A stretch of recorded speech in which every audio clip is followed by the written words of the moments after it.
Buenas tardes, bienvenidos a todos los que nos siguen desde el otro extremo de la línea digital y, por supuesto, agradecer la presencia a los que nos acompañan en esta ponencia, que, como saben, va a versar sobre las necesidades de financiación de la innovación terapéutica. Necesidades de financiación de la innovación terapéutica. Vaya temita. A ver qué necesitamos, cuánto dinero, que es de lo que se trata en muchos casos. Para ello disponemos hoy de la presencia de Adrián Alegre, que es el jefe de servicio de hematología del Hospital Universitario de la Princesa y además presidente de la Fundación Leucemia y Linfoma. Nos acompaña también Víctor Bustamante, que es el director de asistencia sanitaria del Gobierno vasco. Enrique Granda, director del Observatorio del Medicamento de la Federación Empresarial de Farmacéuticos Españoles, la FEFE. Y finalmente, pero no por ello menos importante, Marta Roig, que es de la División Econòmica del Medicament del Servei Català de la Salud. Así que sin más dilación, y como hay que empezar por algún sitio, vamos a empezar con Adrián. Adrián, 5 minutos para que nos cuentes lo que quieras. Adelante. Bueno, en primer lugar, agradecer a la Fundación Bambet esta oportunidad que nos da a los hematólogos, en mi caso representado por mi hematólogo clínico y, como bien has dicho, jefe de servicio del Hospital Universitario de la Princesa, que es un hospital de alta complejidad y presidente de una fundación que también participa en fomentar la investigación en oncohematología. Creo muy oportuna la invitación para hematología en este sentido, puesto que en hematología estamos viviendo una auténtica revolución con los nuevos agentes. Los nuevos agentes, que son agentes o 2.0 o 3.0, pero en cualquier caso no son agentes sencillos, son muy complejos en su producción y muy complejos en su distribución. Incluyen terapia génica y terapia celular y, como podéis imaginar, me estoy refiriendo a las terapias CAR, a las terapias dirigidas con linfocitos autólogos que conllevan un gran coste de producción, de complejidad, y eso hace que esté dificultándose la accesibilidad. Yo creo que lo ha dicho Ignacio en su presentación. El plan de abordaje de terapias avanzadas se arrancó en octubre del 2019. Ya han pasado 2 años y desde la Sociedad Española de Hematología, desde la Asociación Madrileña de Hematología, desde la Fundación Leucemia y Linfoma, desde el Grupo Español de Trasplante Hematopoyético y Terapia Celular, creemos que ha de abordarse de nuevo, ha de designarse más centros que esos 8 centros que se designaron para adultos. Ha de haber no criterios geográficos, sino también criterios poblacionales, muy importante. Yo quiero aprovechar el foro, puesto que la Asociación Madrileña ya lo dijo, e incluso la Administración y la Unidad de Terapias Avanzadas de Madrid, un centro solo para adultos para las indicaciones aprobadas actualmente, es insuficiente, con casi 7 millones de habitantes. Hay comunidades con 2 y hasta 5 centros designados. Esto debe ser revisado cuanto antes. Eso por un lado, quiero decir. Por otro, vamos con retraso, porque desde que en el 2017 la FDA aprobó el primer fármaco de terapia CAR, de CAR-T, ahora ya hay otras indicaciones, indicaciones en linfoma de manto, indicaciones incluso en mieloma. Vamos con retraso como en otros nuevos agentes, para que haya fijación de precio reembolso y indicación, aprobación del fármaco en nuestra cartera de servicios terapéuticos, siempre ampliando esa red de centros para que haya accesibilidad y equidad a nivel de todo el territorio del Sistema Nacional de Salud. Son básicamente en esta primera intervención lo que quiero comentar. Resultados en salud. Creo que es importantísimo que el título de la reunión es financiar la innovación. Creo que en hematología, no solo en patología oncológica, sino también lo hemos visto con la hemofilia, con los anticoagulantes orales, con muchos otros fármacos. Hay que financiar los agentes innovadores, puesto que eso va a hacer que haya mejores resultados en salud. Y bueno, hay ya registros de supervivencia importantes, informes ejecutivos, por ejemplo, el que se ha hecho la Oficina Regional de Coordinación Oncológica en Madrid. Supervivencia 5 años en las patologías oncohematológicas que tenían un pronóstico muy malo. Y el pronóstico ha mejorado mucho y sin duda ha sido por los fármacos innovadores. Y yo con esto termino esta primera intervención. Muchas gracias, Ignacio. Gracias a ti, Adrián. Nos va a sobrar tiempo, qué maravilla. Así podemos discutir luego más en profundidad sobre lo que se ponga encima de la mesa. Víctor, ¿qué pasa en el País Vasco? Dale al micro. Sí, buenas tardes. Sí, ya está activado. Adrián, corta el micro tú, por favor. Sí, se me oye bien. Bueno, en primer lugar, saludar a todos los participantes y todos los oyentes. Para mí, bueno, pues es un honor estar aquí en esta charla de la Fundación Bamberg y, bueno, me toca un poco reflejar el papel de lo que es un sistema sanitario en la parte asistencial referente a estas cuestiones de innovación. La innovación es algo que se nos presenta, parece que muy desde fuera, es decir, nosotros, y creo que aquí hay muchas personas más cualificadas en valorar la innovación en terapias y en terapias farmacéuticas, pero también nos vemos frente a necesidades de innovación en tecnología y en nuevos equipamientos, todo ello como necesidades externas del sistema que debemos incorporar. Esto se mira casi como un gasto inevitable, cosa que luego podremos matizar, pero sobre todo es un gasto que por la tendencia que ha mostrado en los últimos años parece ser igualmente que tiene un horizonte de ser insostenible, por lo cual pues sí que hay que ver cuestiones relacionadas con la innovación de forma más creativa. Yo creo que nos falta y tenemos un papel por delante en cuanto a innovación interna, es decir, tenemos que desarrollar los procesos en los que vamos a incorporar esta innovación de fármacos y tecnologías.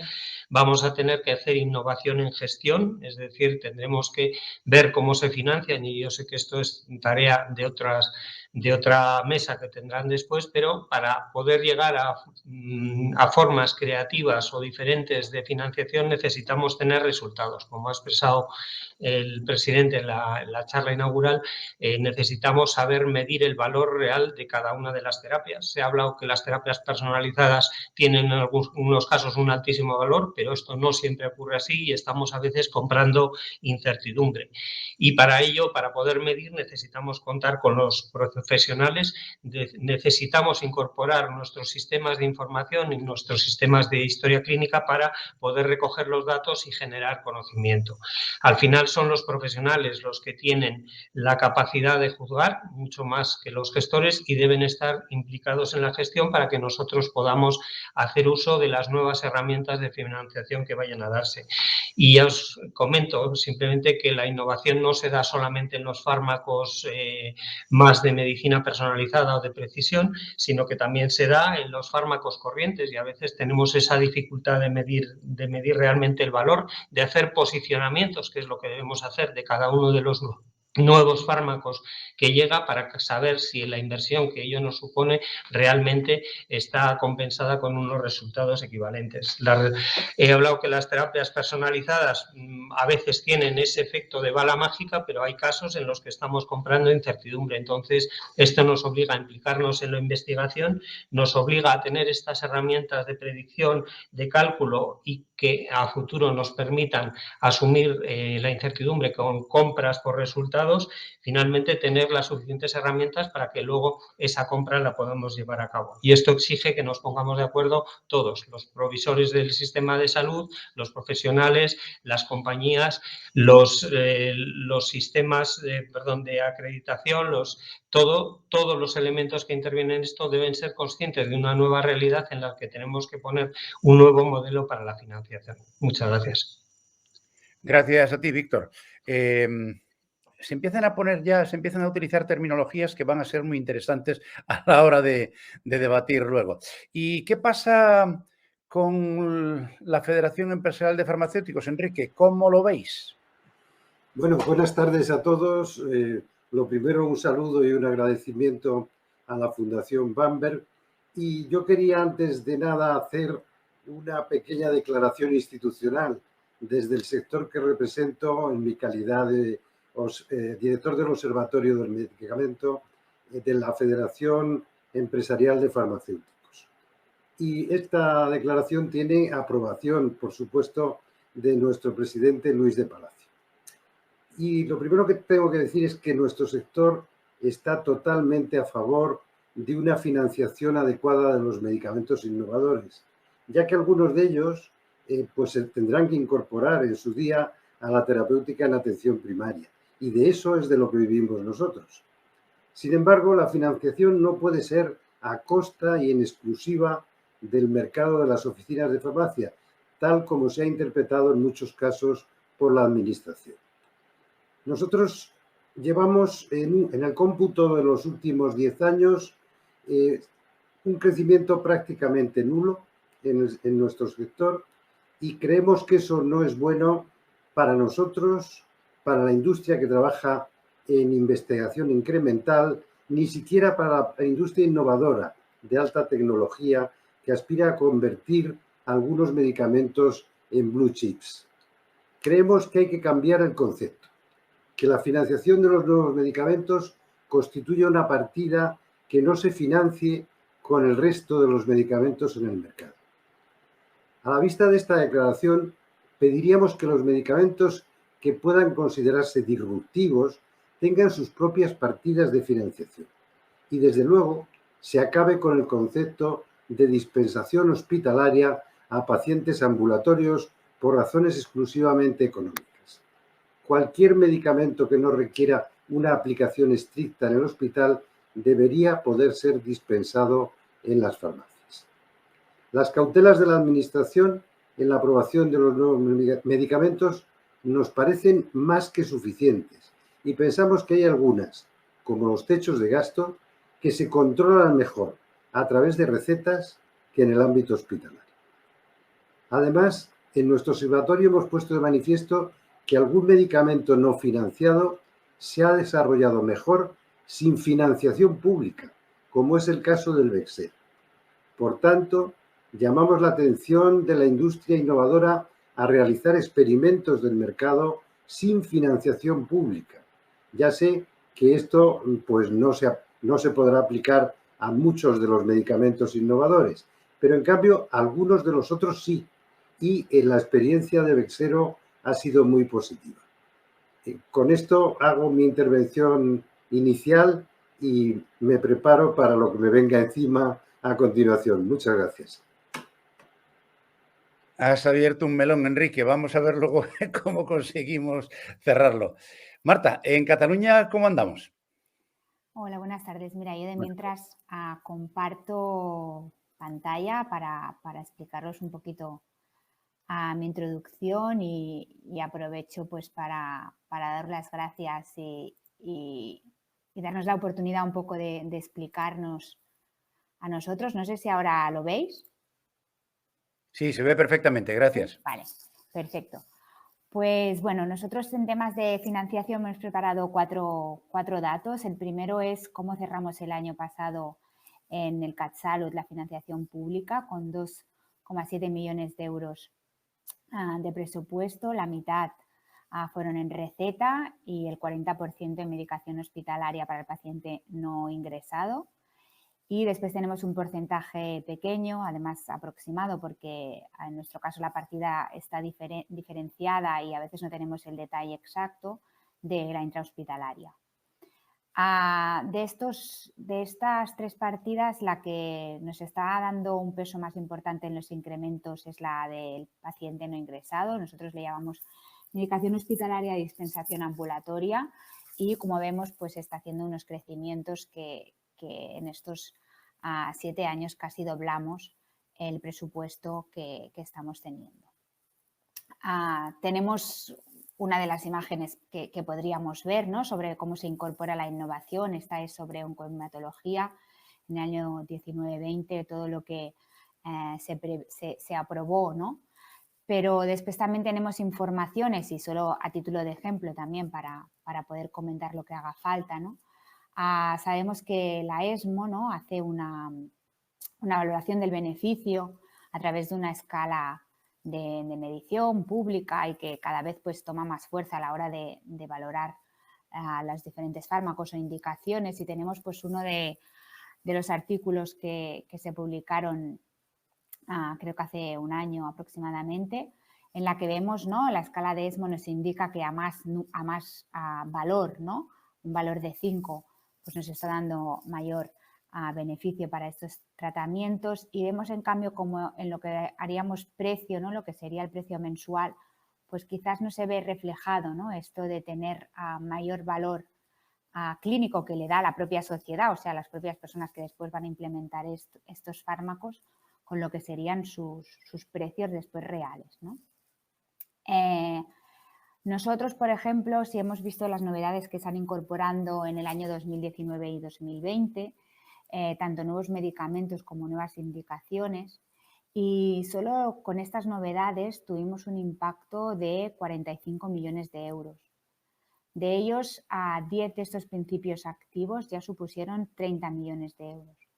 Por lo tanto, la introducción es importante y además tiene un impacto elevado con fármacos que, como alguno de mis compañeros ya decía, ¿no?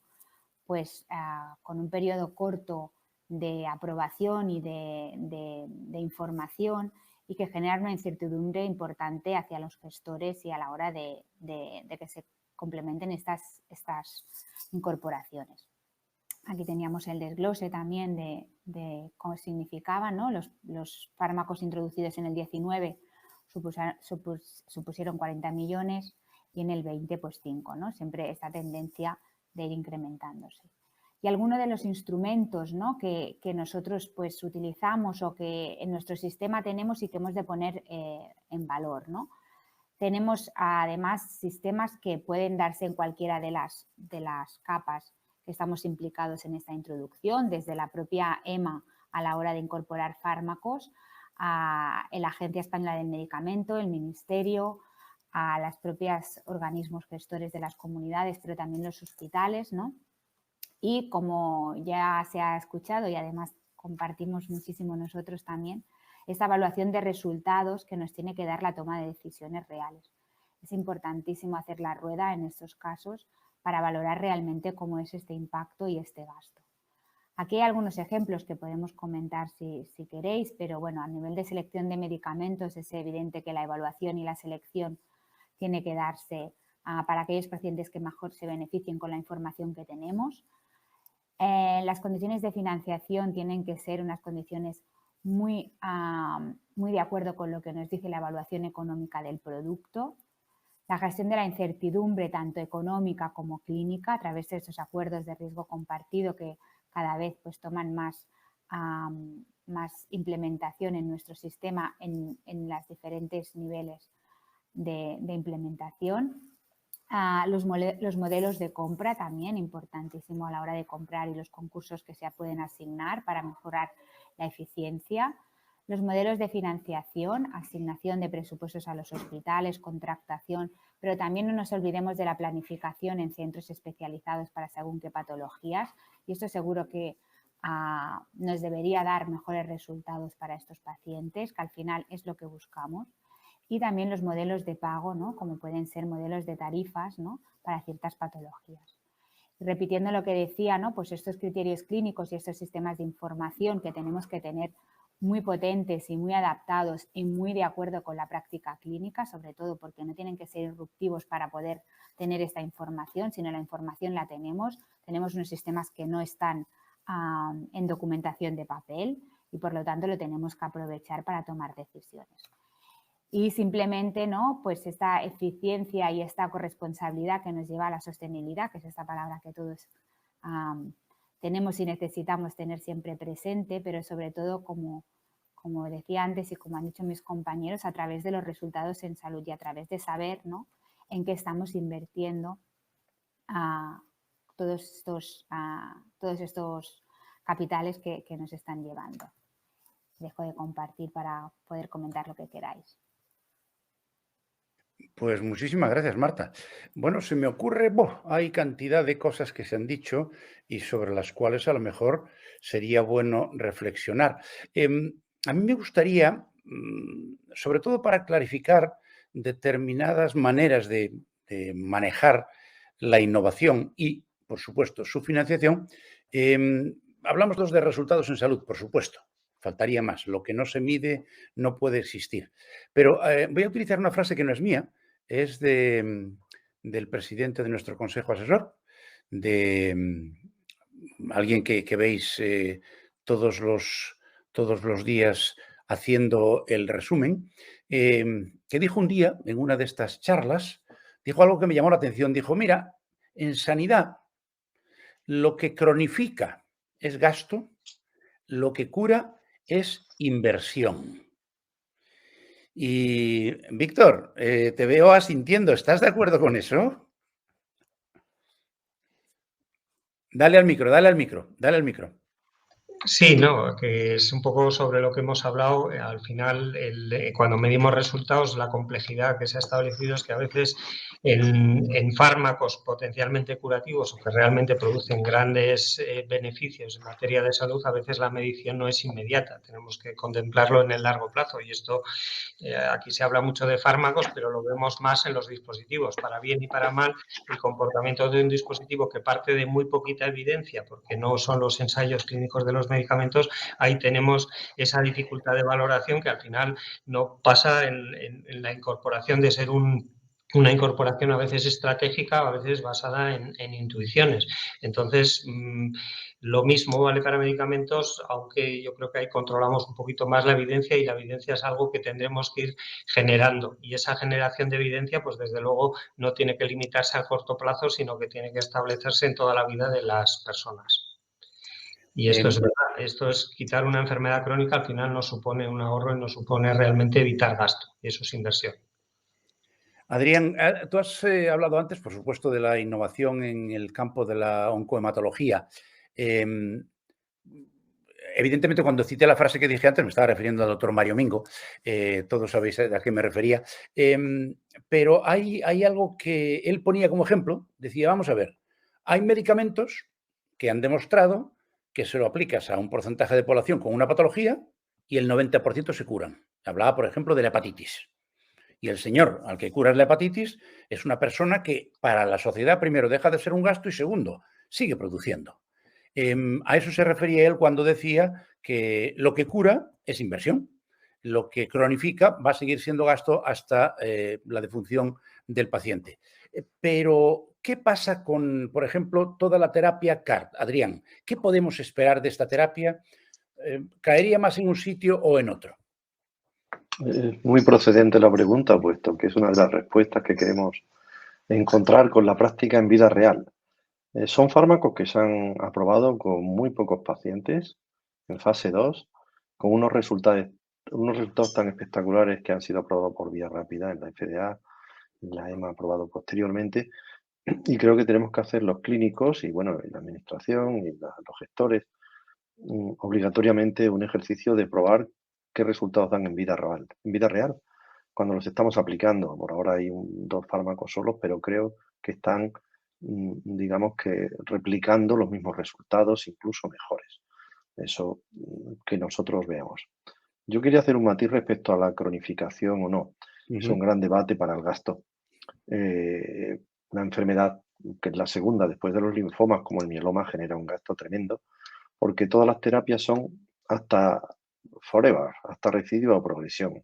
Son combinaciones muy caras de mantenimiento, etcétera, pero en un ejercicio de honestidad, por parte de los investigadores clínicos y de las sociedades científicas, se ha decidido en algunos casos, el parar los mantenimientos, como ocurrió con los inhibidores de tirosinquinasa, tolerancia de curación. O sea, el ahorro que ha supuesto el parar esas terapias que iban a ser de por vida ha ocurrido también con patología autoinmune, la trombopenia inmune, fármacos muy costosos y que resulta que lo que hemos conseguido es curar.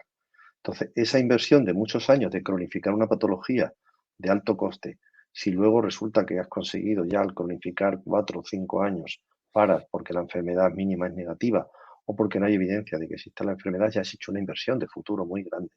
Conviertes la cronicidad en curabilidad. Que se hable de curabilidad de un 20-30% de pacientes en mieloma es un gran logro. Ahora, por ahora hay que poner inmunomoduladores, son muy de alto coste, pero el tiempo va a favor del ahorro, porque la caducidad de las patentes agudiza también no solo el ingenio, sino también ahorra el dinero. Ahorra dinero, eso está clarísimo. Respecto a la pregunta de los CART, creo que van a ser más económicos en un futuro, va a haber modelos universales creo que hay que tener en cuenta que no es ese precio que está fijado por la Comisión Interterritorial, puesto que si hay riesgo compartido, a poco que haya un porcentaje, que lo hay, de que no llegan por problemas logísticos o porque no responden o porque aún no tenemos gran experiencia con estos fármacos, no hay receptor, no dura el efecto del CAR, habrá que dividir el coste ese entre los pacientes a los que se les ha puesto. Con lo cual, digamos que los CAR tienen como importancia respecto al debate de la financiación, primero, la revolución que supone, que es una auténtica revolución, porque solamente un tratamiento, lo que decimos one shot, y no sigues más, no hay terapia posterior ni hay nada, hay curabilidad 60-70% de los pacientes ya demostrada, eso es muy importante. Y luego el tema, que creo que lo ha comentado al inicio a Ignacio, ¿no? El presidente, que es si podemos valorar el ahorro diferido de estos pacientes que requerirían tratamientos de alto coste. Si conseguimos el curar pacientes que iban a suponer un gran gasto para el sistema, habrá que medirlo de algún modo. Eso está claro que hay que medirlo. Acaba de llegar gracias, Adrián. Acaba de llegar una pregunta que voy a trasladarle a Marta y que luego Víctor tendrá réplica porque va para vosotros. Dice, lo pregunta José Vicente Galindo Álvarez de Chiesi. Últimamente el procedimiento de precio y financiación se ha convertido en la frontera para el acceso de la innovación. Estoy muy de acuerdo con las palabras de Víctor Bustamante en que hay que reducir la incertidumbre asociada a los nuevos medicamentos, pero ¿cómo se puede reducir esa incertidumbre en base a los resultados si el medicamento no puede obtener el acceso al mercado con un precio financiado? Anda, Marta, torea esa. Sobre lo que sería el paso del precio y financiación, aquí, bueno, es un proceso complicado, es un proceso que obviamente lidera el Ministerio de Sanidad, pero conjuntamente con otros ministerios y también con la participación de las comunidades. El tema de la incertidumbre, siempre pensamos en incertidumbre en resultados, pero podemos estar hablando de incertidumbre económica. Es decir, muchas de las veces en que vemos que hay procesos en los que se atasca, por así decirlo, ¿no? La decisión de precio es por un tema de precio, es por un tema de incertidumbre económica, de impacto presupuestario, de identificación de pacientes, de identificación de los recursos. Es decir, que aquí las negociaciones son complicadas y nos cuesta por todas las partes que están implicadas, pero siempre pensamos en esta parte de la incertidumbre clínica, que es verdad que al final cuando llega el ensayo es la que disponemos en ese momento. No quiere decir que no se puedan seguir haciendo ensayos o buscando más información en otros subgrupos o reportando informaciones de otros países, ¿no? Si tenemos países que tienen un sistema muy ágil de incorporación del fármaco, pues a lo mejor se puede invertir de mientras en esos países para poder tener los resultados y presentarlos también a la hora de financiar. Es decir, que yo creo que el trabajo que se tiene que hacer es un trabajo constante y es un trabajo en el que se tiene que llegar a acuerdos y todas las partes tienen que poner el máximo de información, de transparencia, de conocimiento del procedimiento y de eso se trata, ¿no? Yo creo que ninguna de las partes piensa en entorpecer o en hacerlo más lento, ¿no? Sino que son fruto de lo que sería la propia dinámica y de la propia información que se requiere, ¿no? Pero bueno, estamos teniendo fármacos pues, de mucho impacto, ¿no? Y eso es lo que venía a decir esta sesión, yo creo, ¿no? Hoy salía, por ejemplo, ¿no? en El País, el que se va a convertir seguramente en el fármaco más caro que vamos a tener, 2 millones de euros para una terapia génica. 2 millones de euros para una terapia génica, pero es que algo le tendremos que pedir a este fármaco, ¿no? Nos está diciendo que cura a este paciente porque hace un reemplazo, ¿sí o no? Ya sabemos que el 100% no lo tenemos en ciencia, pero es que tampoco no podemos estar dispuestos a cobrar esto sin por lo menos valorar, pensar que medirlo ajustado a la clínica, medirlo ajustado a lo que queremos. Que que después no nos signifique que se tengan que introducir igualmente los otros fármacos que ya teníamos, ¿no? Porque si no, estaríamos casi, yo creo que todos de acuerdo de que esto no debería ser considerado un éxito de este tratamiento, ¿no? Es complicado y cada fármaco seguramente tiene bisagras y tiene comportamientos diferentes y lo que nos complica a los gestores pues es la introducción de todos, ¿no? Y de la manera como hacer este acceso. Víctor, No, ¿algo que añadir? Poco que añadir, simplemente yo creo que hay lo que requiere un fármaco para entrar en el mercado, en principio es un proceso de investigación y ahí yo creo que también quizás haya que poner algún matiz porque al final hay investigación en fármacos para enfermedades raras que probablemente pues no entren o no tengan un interés comercial, con lo cual pues sí que el interés de los estados debe ser en promocionar la investigación en todos los terrenos donde pueda tener una aplicación y esto al final el gasto y sabemos el desarrollo que tienen los fármacos y lo que hay que amortizar luego por las compañías en el precio, pero de otra manera pues quizás si se colabora en la investigación, si se colabora bien por los sistemas de salud o bien por parte de los estados, pues quizás esto se pudiera modelar. También hay que ser creativo un poco en la financiación del desarrollo de medicamentos. Eso sería un aspecto a estudiar. Pero hasta hoy lo que tenemos es que un fármaco necesita investigación y esa investigación nosotros brindamos todo nuestro esfuerzo a poder fomentarla y a poder apoyarla, pero hasta ahí llegamos, porque tenemos que tener algún beneficio cuando apoyamos la investigación, esto lo sabemos con nuestros pacientes, pero esa es la barrera que hay que pasar y yo creo que no es igual para todas las enfermedades, pero bueno, eso sería otro punto a tratar.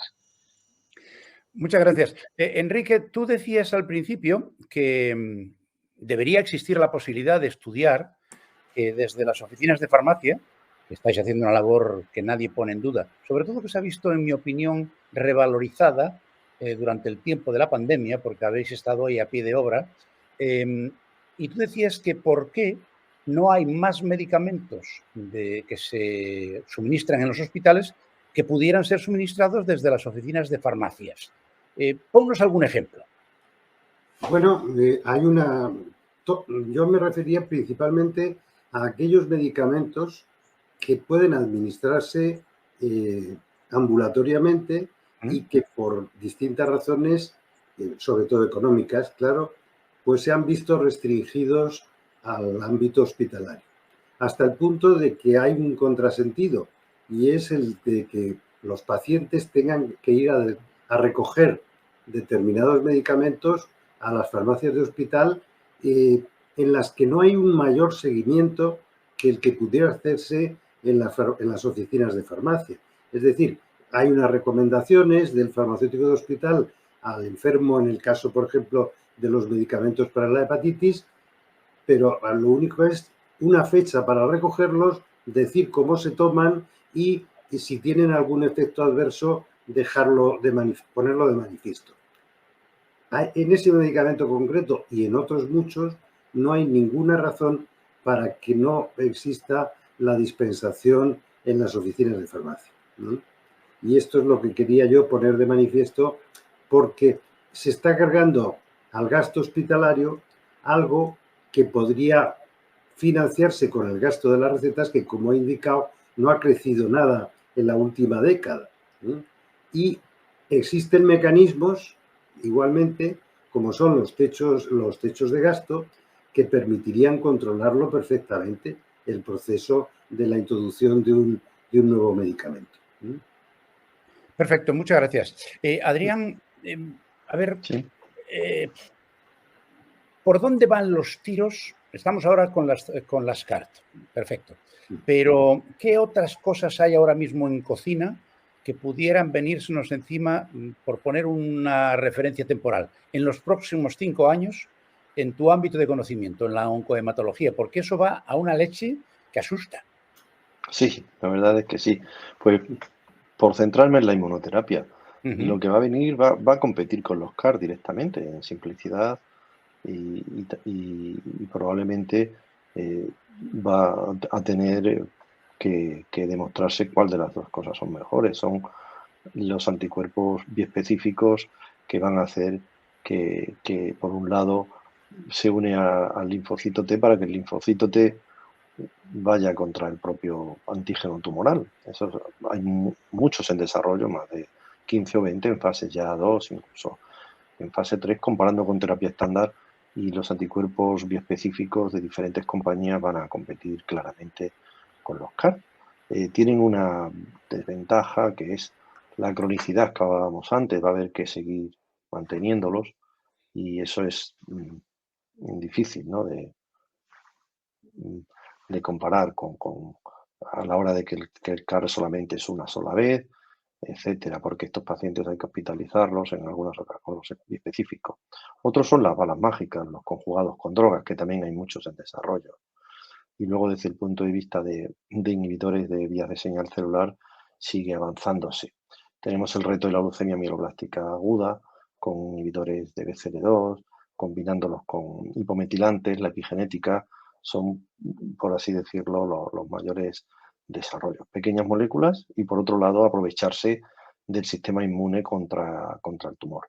También tenemos confianza en que todo este mecanismo del mRNA, que se ha demostrado con las vacunas, en ver si esta vía de presentar el antígeno al sistema inmune se puede aprovechar para las enfermedades oncológicas, oncomatológicas, ¿no? Nosotros tenemos mucha accesibilidad a la biopsia líquida. Los tumores de hematología son accesibles, la médula y la sangre, y ahí se está investigando en ese sentido. El tema que todos hablamos de la terapia de CRISPR-Cas9 con recorte genético, la edición génica, creo que también, pero bueno, creo que es a lo que se ha referido Marta con terapias, ¿no?, que es la enfermedad monogénica, la anemia falciforme, carísima, pero curar eso es mucho, porque hay una auténtica población afectada que consume unos recursos sanitarios tremendos. Con lo cual, por un lado, la edición génica, por otro lado, las terapias génicas basadas en mRNA, y por otro, avanzando en la inmunoterapia. Esos son los principales avances. Quería aprovechar para hacer un comentario, no sé si puedo, de lo que ha indicado Enrique. Claro. A ver, los fármacos de alto coste, orales, en oncohematología, como en todos los equipos hospitalarios, hay farmacólogos farmacéuticos, ¿no?, de hospitales con especialización en manejo de estos fármacos, suponen mucho para el presupuesto del hospital. Y la verdad es que yo recuerdo, a lo mejor me confundo, las oficinas de farmacia no querían, porque no les salía rentable. Tenían que invertir mucho en comprar, ¿qué diría yo?, fármacos para pacientes con mieloma, por poner algo, de lenalidomida, o para linfática crónica de ibrutinib, inhibidor de tirosinquinasa. O sea que creo que también, imagino que se refiere a otro tipo de agentes, no a los más innovadores de alto coste. Sí, vamos a ver, hubo un decreto ley que desde luego trajo como consecuencia que los medicamentos de altísimo coste podrían llegar no solo a no producir margen en la farmacia, sino a detraerlo, por culpa de las farmacias no pagan IVA, pero pagan un impuesto que es diferente y que se produce de forma progresiva en función del precio. Entonces, efectivamente, esos medicamentos podrían no interesar, pero claro, también la farmacia hace una labor social, en el sentido de que querría evitar una serie de gastos de desplazamiento a sus pacientes y fidelizarlos para otras cuestiones, ¿no? Indudablemente, los que no tienen sentido son aquellos que, para que me pueda entender todo el mundo, valen más de 143 euros de precio de venta al público y menos de 500 euros. Esos medicamentos, muchos de ellos, podrían dispensarse en las farmacias si es que no requieren un seguimiento muy específico o una aplicación específica en el hospital. Pues en otra escala, quizás por acotar lo que se ha comentado ya también en la sesión, los medicamentos de muy, muy, muy alto coste, como pasaba con el tratamiento de la hemoglobinuria paroxística nocturna, un anticuerpo monoclonal de altísimo coste anual, lo que se hacía, se decidió el no aplicarlo al presupuesto del hospital. De hecho, los hospitales casi huían de esos pacientes para no desequilibrar el presupuesto y se acordó hacer un comité de expertos, revisar la indicación y que el pago fuera desde la propia consejería aquí en Madrid a nivel de la dirección de farmacia. Ese es otro, esto es algo que puede hacer que los medicamentos innovadores se gestionen mejor en cuanto al gasto, lo que estábamos hablando, ¿no? De un fondo de cohesión a nivel del Sistema Nacional de Salud. Sí, es lo que decía yo en mi primera intervención, sí, que determinados medicamentos que puedan ser disruptivos tengan su presupuesto independiente, que no sea ni el del hospital ni el presupuesto de recetas. Y ojo, a lo mejor no solo autonómico, sino más bien a nivel de todas las comunidades, puesto que si no, caso de Madrid, caso de Cataluña o de otras, Valencia, etcétera, que vienen de otras comunidades que no tienen centros de referencia complejos, la carga va a esas comunidades. Eso también puede ser, eso lo tiene que resolver, ¿no?, en la comisión de farmacia. Nos queda un ratito, pero no quiero marcharme y no quiero despediros sin antes meter un poquito el dedo en el ojo. Vamos a ver, en los fármacos,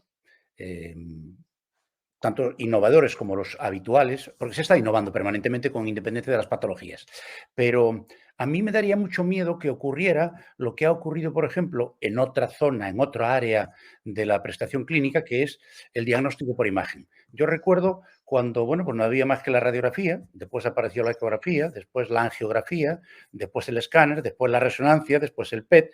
Entonces, resulta que cuando un paciente entra por la puerta de urgencias, al final, para llegar a un diagnóstico o a comprobar que no tenía nada realmente relevante, nos hemos gastado una pasta porque todavía no he visto ningún sitio donde se haya ido eliminando o se hayan ido elaborando protocolos donde una sola manera de diagnosticar valga por todos los demás. Como pasa esto con los medicamentos, vamos daos, Marta. Habría que protocolizar también, es decir, vamos a ver, sí, claro. De eso se trata, sobre todo en esta rueda que poníamos, ¿no? De todas las... Hay una parte esencial que es la selección del paciente. La selección del paciente es una selección para iniciar y para acabar.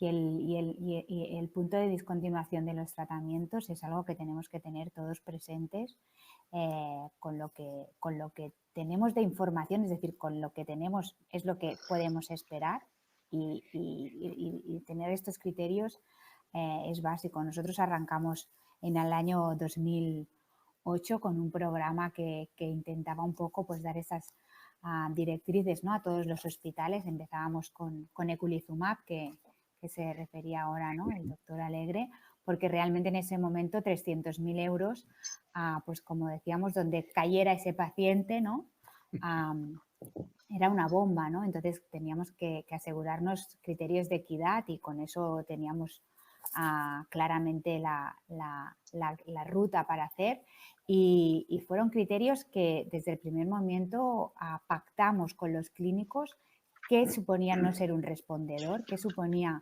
ser un paciente que no mejoraba, ¿no?, su patología, porque no son tratamientos que curen, ¿no?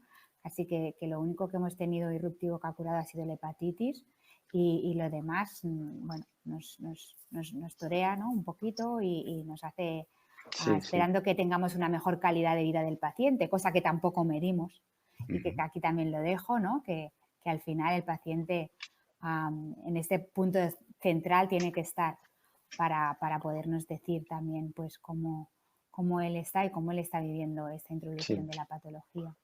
Yo no quiero acabar la charla sin hablar del retraso en la incorporación de nuevos agentes en España, comparado con, creo que hay un observatorio, la patronal europea, que ya lo pone, que son 13 o 14 meses, o cada vez vamos teniendo más retraso, fármacos aprobados por la EMA que no acaban de llegar y los clínicos estamos preocupados de eso. El sistema nuevo que han sacado de la Comisión de Evaluación Terapéutica, Comisión de Evaluación Farmacológica, Revalmed, yo no sé si ha facilitado, pero nos da la impresión de que por ahora está retrasando la fijación de precios de reembolso y la aprobación. Vamos con... Creo que quería dejarlo ese debate, aunque se va a hablar luego, seguro. Rápido, Adrián.